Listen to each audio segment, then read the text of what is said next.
Yang kedua itu ada TLV dari ACGIH, yaitu bahan kimia yang dapat menyebabkan reaksi fisiologis seperti keracunan, iritasi mata, dan saluran pernapasan. Nah, terdapat 3 kategori dari TLV itu ya.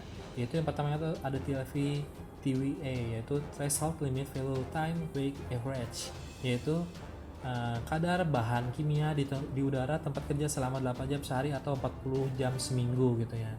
Lalu yang kedua itu ada TLV STL ya, yaitu Threshold Limit Value Short Term Exposure Limit, yaitu kadar bahan kimia yang diperkenalkan untuk pemajanan 15 menit. Jadi kalau yang tadi itu yang pertama itu dia 8 jam sehari ya, kalau ini sekitar 15 menit, makin sedikit ya. Nah, yang tiga namanya ada TLV Shielding, yaitu kadar tertinggi suatu bahan kimia di tempat kerja yang tidak boleh dilewati selama melakukan pekerjaan. Jadi ini sudah mungkin hitungannya sesaat atau seketika gitu ya, tidak boleh sama sekali kita terpapar di tempat kerja. Nah, Indonesia ini punya standar sendiri ya. Kalau tadi kan sudah ada internasional dan lain-lain, Indonesia punya standar yang itu dari Surat Edaran Menteri Tenaga Kerja nomor SE 01 Menteri pada tahun 1987 tentang nilai ambang batas faktor kimia di udara tempat kerja sesuai dengan keputusan Menteri Tenaga Kerja nomor ke 187 Menteri pada tahun 1999 tentang penilaian bahan kimia berbahaya di tempat kerja. Jadi ada banyak ya. Sebenarnya tidak hanya ini saja, banyak peraturan-peraturan yang lainnya yang bisa kamu explore, bisa kamu cari yang ada di sesuai daerah masing-masing ya, sesuai kawasannya. Nah, ada beberapa prinsip nih pengendalian paparan bahan kimia di tempat kerja. Yang pertama itu ada pengendalian secara teknik. Nah, secara tekniknya terbagi lagi, ada beberapa cara ya. Yang pertama itu ada substitusi, yaitu adalah suatu penggantian bahan kimia yang memiliki potensi efek negatif yang tinggi dengan bahan kimia yang potensi efek negatif yang lebih rendah. Jadi mengganti bahan kimia yang berbahaya dengan bahan kimia yang lebih aman tapi manfaatnya sama gitu ya. Nah, dasar substitusi adalah nilai ambang batas atau dari dasar substitusi adalah dari nilai ambang batas atau batas ledak terendah atau LEL atau Lower Explosive Limit ya. Nah, syarat di mana bisa dilakukan substitusi adalah jika bahan kimia yang digunakan mempunyai NAB dan LEL yang lebih besar dari bahan awalnya, dan teknik substitusi tidak boleh mengakibatkan terganggunya proses produksi. Yang kedua itu ada dengan cara modifikasi ya. Ini masih di dalam penilaian secara teknik tadi. Yaitu adalah pengubahan sebagian atau seluruh alat atau proses produksi yang menjadi sumber emisi kontaminan sehingga mengurangi produksi emisi kontaminan. Nah, misalnya nih suatu produksi mencampur 2 buah serbuk menggunakan suatu pencampur kering terbuka atau open dry mixer yang namanya, dapat melakukan modifikasi dengan menggunakan pencampuran kering tertutup closed dry mixer atau pencampuran basah wet mixer. Jadi ini modifikasi dari penggunaan alat atau dari prosesnya ya. Yang ketiga dengan cara isolasi proses produksi. Nah, cara ini bertujuan untuk mengisolasi emisi pencemar agar tidak menyebar ke bagian lain di tempat kerja.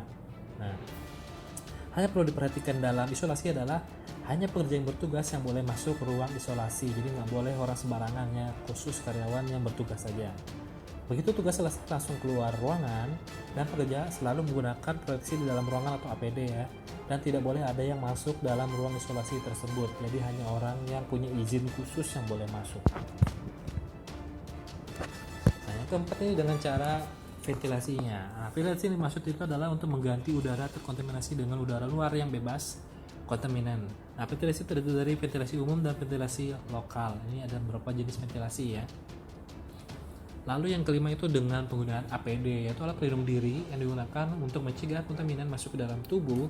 Contohnya dengan masker atau respirator ya, contohnya ya, salah satu contohnya aja.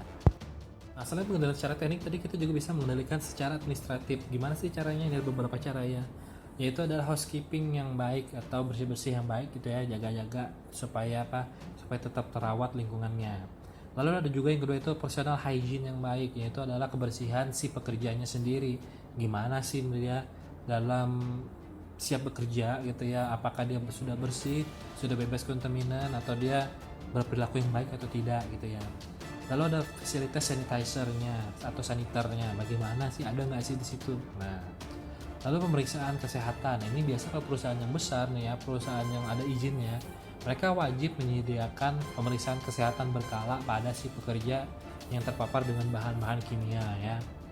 Lalu ada pelatihan dan pendidikannya, gimana sih cara pakainya, gimana sih cara ngelolanya, gimana sih cara penanganannya ya. Jadi tidak sembarangan ya Makanya ada namanya sertifikat pelatihan, ya berarti orang yang sudah pernah mengikuti pelatihan.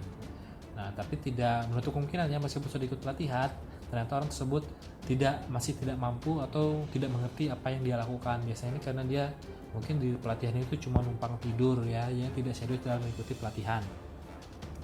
Lalu ada pemantauan lingkungan kerja, ini ada yang menjaga nih, ada yang liatin ya, ada yang mengawasi, jadi tidak sembarangan gitu ya. Lalu ada rotasi pekerja atau ganti shift gitu, jangan dia lihat terus di situ, bahaya ya. Akhirnya apa, terakumulasi di dia ini bahan kimianya. Jadi ada shift kerja pergantian setiap beberapa jam sekali gitu ya. Lalu ada MSDS yang tadi yang catatan itu ya, ada banyak sekali label-label yang untuk peringatan supaya kita tahu gimana sih cara penanganannya, gimana sih caranya, apa dampaknya dan lain-lain gitu ya. Lalu ada pemasangan label ya, supaya kita tahu ini berbahaya, ini enggak, ini bahan kimia ABC, ini boleh dicampur atau tidak gitu ya. Jadi untuk menjelaskan secara terperinci tentang bahan kimia yang akan kita kelola atau kita proses gitu ya.